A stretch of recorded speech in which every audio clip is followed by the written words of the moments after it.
details about this party being ridiculous and about every company event being ridiculous. But I don't remember. I remember feeling shocked.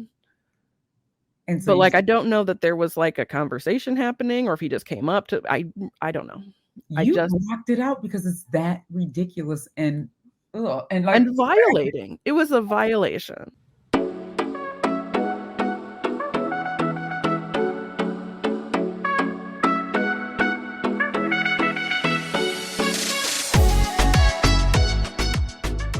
Hey, I'm Teen Zekas. And hey, I'm Ilika Follette. We are business owners and moms with corporate backgrounds, and we are all about getting Black women paid in both corporate and business. And you're listening to the Getting Black Women Paid podcast. Let's go.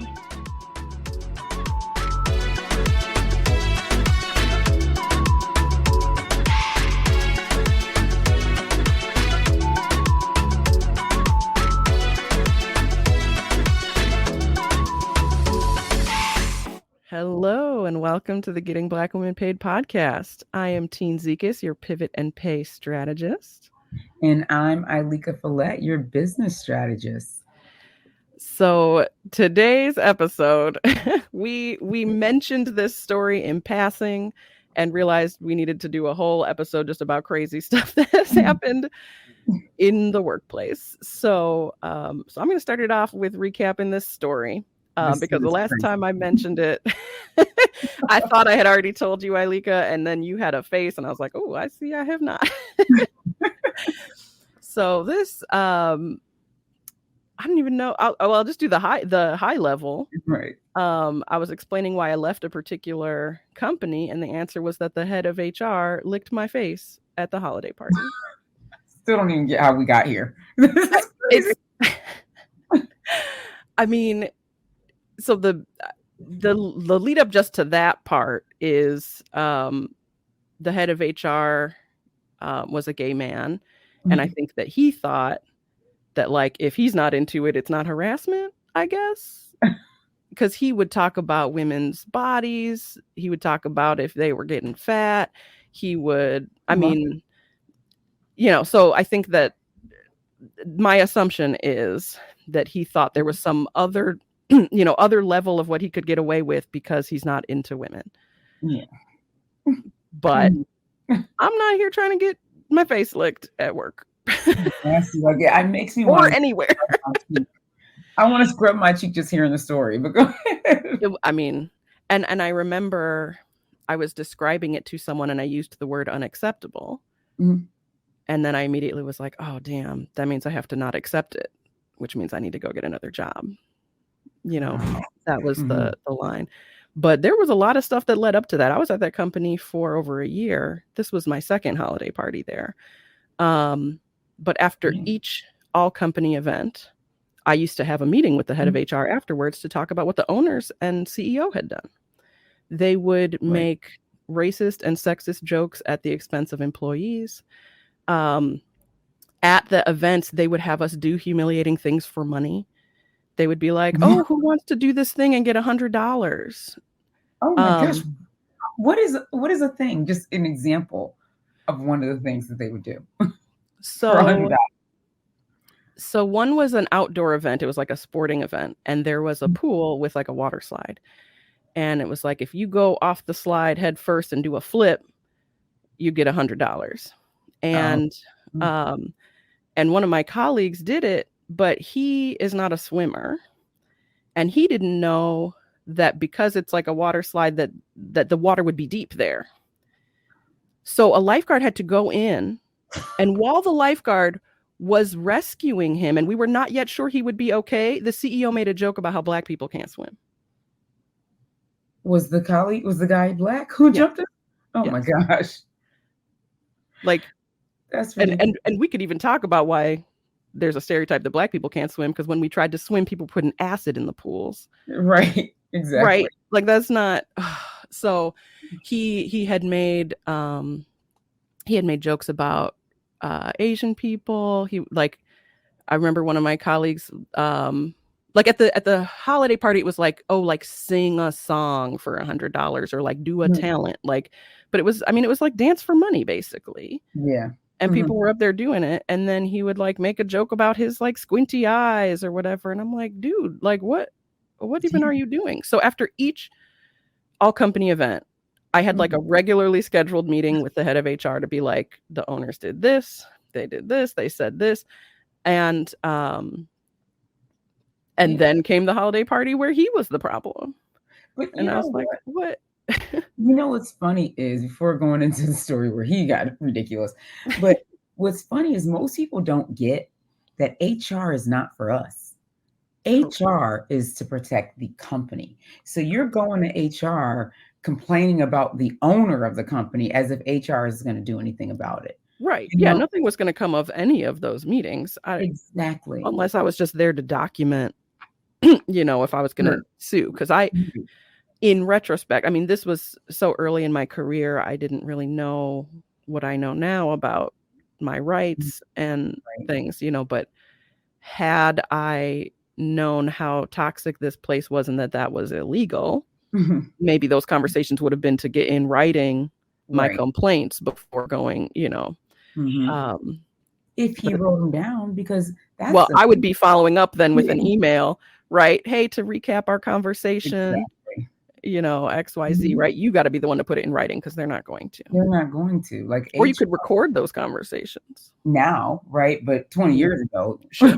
you have to, I mean, who has it unless you have, like, a Walkman. I mean, you know what I'm Right. saying? I'm picturing, wow, my kid's been watching Home Alone and Home Alone Mhm. 2, and I'm remembering that little he had it was called like a talk boy. You would record the stuff on like a cassette. Like, that's pretty much what you had to have, like, 20 years ago. Now you can do it on your phone, but back then it was like, Mhm. but it's so funny. I mean, to your point, like, HR and what our audience really needs to know, and before we even get into the story of the HR guy licking your face, um, HR is not for you. It's Right. really for protecting the company. How can we best protect the company? So you come to Mhm. them and with your problems with the company, with your harassment or things that are happening to you, and many times all they do is say, really many times it's you're the one who's out. It's the Right. craziest thing. So we've got to learn to use HR for our own goods, our own purposes, like you said, to document the Mhm. situation so that you can use it to stand up for yourself or to advocate for yourself for Right. future things or for other things. Right. Don't expect to go to HR to change the culture of a company that HR is working for, because that's just not going to happen. Right. Like, it's, Right. yeah. Yeah. The only thing I'm trying to think of a situation where it would be to their benefit and yours. Mhm. Like if it's something where, gosh, I can't even think of what it would be. I guess if it was someone who was not above you in the hierarchy that you had a complaint about, but like, Mhm. That doesn't even matter, right? right. Because I mean, I've been in situations where I worked in different areas within, like, close to HR or around HR within different larger companies. And I Mhm. remember I had a girl who was reporting to me, and she was she was early in her career in operations and things like that. And she came to me about a story from, like, one of the higher ups, someone who's at the VP partner type level. Mhm. And I remember the guy had said to her, so it was right after the 4th of July, right? And this girl she was American, but her family was from the Middle East. Mhm. And so it's right after July 4th, and her and another colleague of hers who was, like, also the same, also young and early in his career as well, Yeah. talking about 4th of July. The partner comes up and he says, "Oh, well, how'd you guys spend your 4th?" And she's like, "Oh, had a good time. We did some different things. We did some fireworks and stuff." And he said, "Oh, did you use the fireworks like normal people, or like the rest of us, or did you strap them on your chest like your people do?" Ha ha. Uh, uh, What this guy said. wow. And so Wow. So when I hear the story, I'm like flabbergasted, right? Right. And I wasn't early. I was about 10 years into my career, so I still believe that HR was for all of us, right? So Yeah. I take her story down. I go to HR because I wasn't in HR. I was her manager. So I go to HR and have her go to HR, and I documented. I share her story. She shares her story. HR came, they interviewed everybody and did all the stuff. And then guess what? She got moved off of that project. The partner stayed. Yep. He continued and Yep. thrived in his career. She ended up leaving the company, Of course. because she was devastated. She was like, I can't believe this happened to me. Right. And no one cares. And I let her know I cared, but me caring didn't do anything about it. Right. Right. And especially in all these companies that are like, we're a family and all this stuff. And they're still just going to protect themselves over you. Right. That is a shame. Exactly. And, I was thinking about, I mean, there really is not much more to the story, as you keep saying, like, we're going to get back to it. Like, he was drunk as hell. And I remember being particularly annoyed about it because I was an RA in college. And so I was like 21 and I'd be like out at a party and then some of my residents would come in and I would leave because I was responsible enough not to be drunk with my residents. Wow. It's amazing. As a 21-year-old, because I was like, I just don't want to be in that situation. Yeah. This grown-ass adult VP of HR was so tanked at this party. I had another colleague that he very clearly had a crush on and who was very uncomfortable with it. And I remember at that party, he was like sitting on his lap. And I'm like, dude, could you not? I mean, gosh. I don't even. So, and honestly, I don't remember what led to, like, there was no logical leading up to this person licking my face. Like, I can barely remember. Even when I say it, I'm like, did that really happen? Like, I can't quite picture it anymore, which is probably good. I am trying to picture the lick itself, which is crazy to say. I'm like, was it a full tongue? Was it like, this is where I am with it, which is out of control. Yeah. Well, and I remember my mom once told me that she was at a holiday party and it was like her boss's wife kissed her. Like, ew. Right. Kiss. I mean, I didn't ask for details. I don't know. I don't know, but I'm like, to whatever extent it was, it made her uncomfortable, obviously. But it's like, I don't know why at these parties people feel like they can do whatever they can just do whatever. Right. Like, it's still a work event. Right. And also, whether or not it's a work event, uninvited physical contact is assault. Right. Exactly. Right. Like, that's not. So then let's set the scene. So you guys are at this holiday party, right? People are dancing for money. People are dancing for money. Ooh, getting humiliated with racist and sexist jokes. Of course, by the owner. And then what are you doing? And the guy just comes up and like, how does that happen? Girl, I cannot tell you. I honestly do not remember. Like, I remember details about this party being ridiculous and about every company event being ridiculous. But I don't remember. I remember feeling shocked. And so, but I don't know that there was like a conversation happening or if he just came up to, I don't know. You just blocked it out because it's that ridiculous and violating. It was a violation. Complete violation and disgusting. Like, I wouldn't want my husband to lick my face. Like, it's not like a thing. That's not a thing. Is that a thing? I don't know. It's not my thing. It is definitely a thing, but like you said, not your thing. And random guy. Yeah. Who you are. And I remember I was talking with a friend about what happened. And I was like, that is unacceptable. Yeah. And then I thought, shoot. I mean, I have to not accept it. If something is unacceptable, if you're being treated at work in a way that is unacceptable, you need to not accept it. And maybe now I would know I could maybe get an employment attorney or things of that nature. But at the very least, you need to get the hell out of that situation. Yeah, exactly. Like, that, I'm hoping, is the takeaway people get from this is if the way you are treated is unacceptable, do not accept it. Exactly. And don't just go around letting people lick your face. I mean, or other things. I mean, you have a story as well. Yeah. Why don't you tell your story? Oh yeah, I'll tell a story. So it's funny. So I told one story already, but that didn't happen to me. That happened to someone that was reporting to me. Um, a story that happened to me is I was super early in my career. I was probably at the same level as the girl who was reporting to me. And I was interviewing for this major company, major new role. It was going to be really cool. I hadn't done anything like this before, and it was something I always wanted to do because it was a role that would allow me to travel and kind of just be free. I wouldn't even have to live anywhere, right? Like that's how I looked at it. Like I'd always be on the road, so I don't even have to live anywhere. And I always wanted what an exciting opportunity to be right, to be super in. exciting. And so I'm interviewing for the job. I'm so excited about it because it's my dream job. And have a couple interviews. They go pretty well. The people are nice, whatever. And then I have my my last interview, and it was like an older white guy. I remember he had a beard. It was like a silver beard, but he had a black spot in the middle. Like this is how well I remember this man. And so he looked a little like rough, like this is just how he gets down. He's just a little rougher looking, right? And so during the interview, he's not asking me any interview questions. It's kind of just like, how are you doing? Where are you from? What do you like to do? Like those types of questions, right? And just regular conversational, nothing like what's your strengths and weaknesses. Have you done this type of thing before? Right. Nothing about the role. Right. Tell me about a time when blah, blah. Yeah. None of that. It's all like,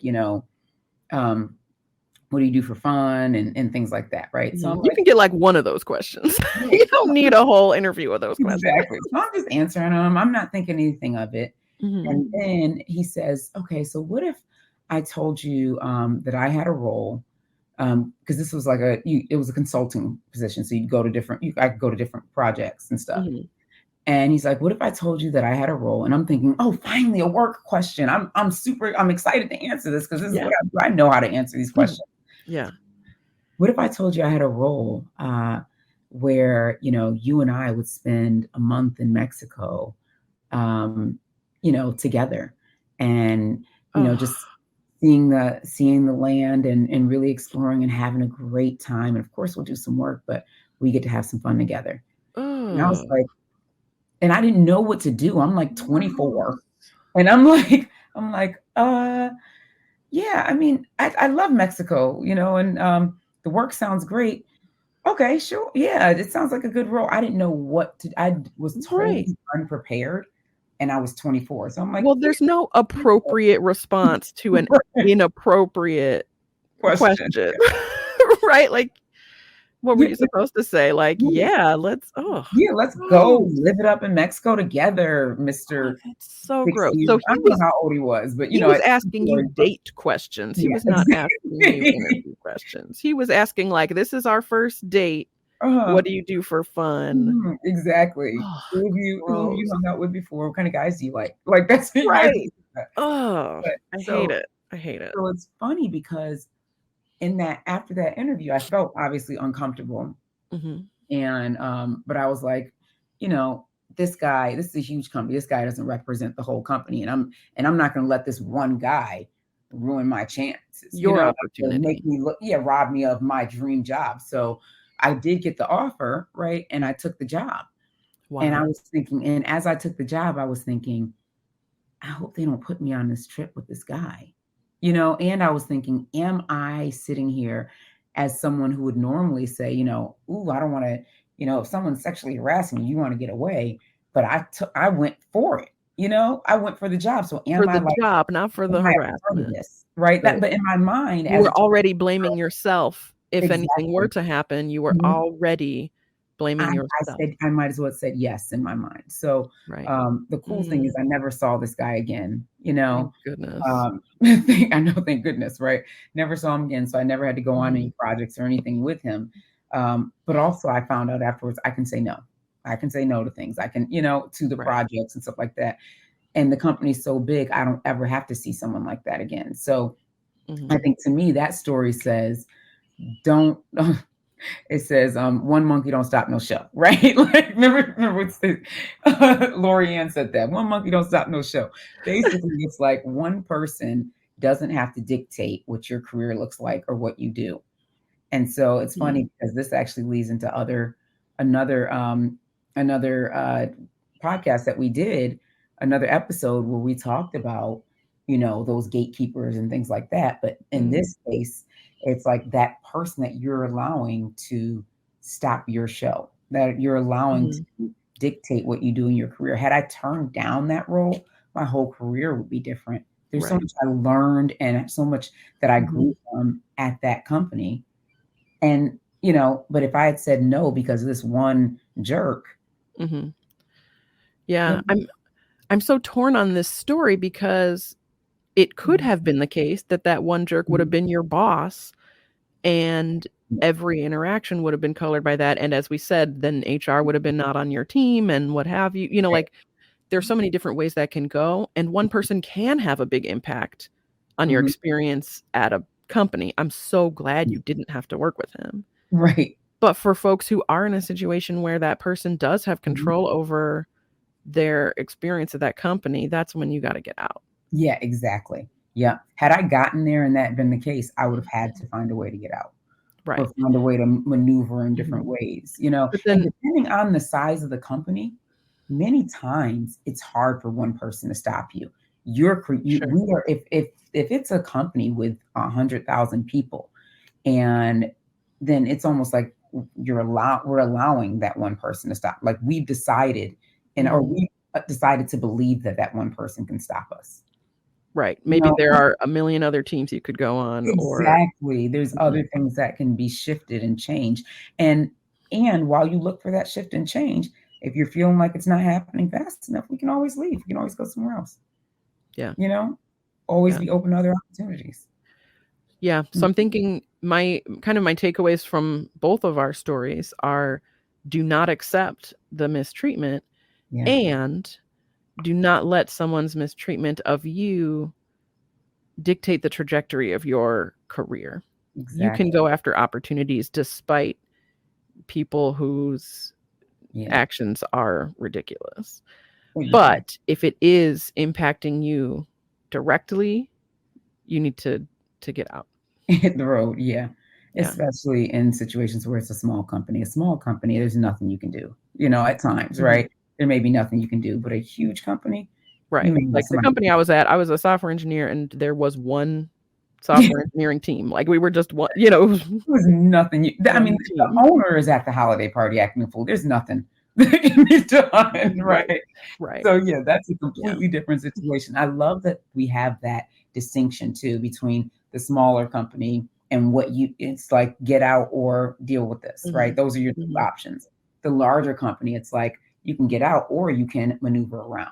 There's a little more, opportunity in terms of like maneuvering or not having to deal with someone at a large. And it also depends on your feeling about the response from the company, right? Because if it's something where like they are allowing a third party to treat you a certain way because they do not value you over that business relationship, then you may be at the point where you're like, even on another team, I'm still going to be mad at this company for not standing up for me, right? And so it needs to be about you and how you feel valued and taken care of in the company. If it is one individual and you're like, hey, I could be on another team, that's one thing. But if you're like, this company does not support me and I'm not safe here, then you got to go. Absolutely. Just like the young girl who reported to me where she had that situation. Like when HR didn't support her, it was nothing she could, she had to go. She had to go. She didn't feel safe. She no longer felt, oh my gosh. It still breaks my heart even thinking about that story because she didn't feel safe. And she was probably 23, Yeah. Yeah. Oh, I hated that. Yeah. Oh, this started silly, but got to be kind of a dark episode. I think what I want to leave us with is you deserve to be valued. You deserve to be treated with respect. You deserve to be safe. Absolutely. And anything that is taking that away from you is not worth whatever. It's not worth your time, energy, effort, even if the money's good. And so some of the message is, let's always be trying to build up that savings account and give ourselves some cushion so that if we are in a situation where we need to leave, we have the ability to do that. And then we can look for the next thing without desperation.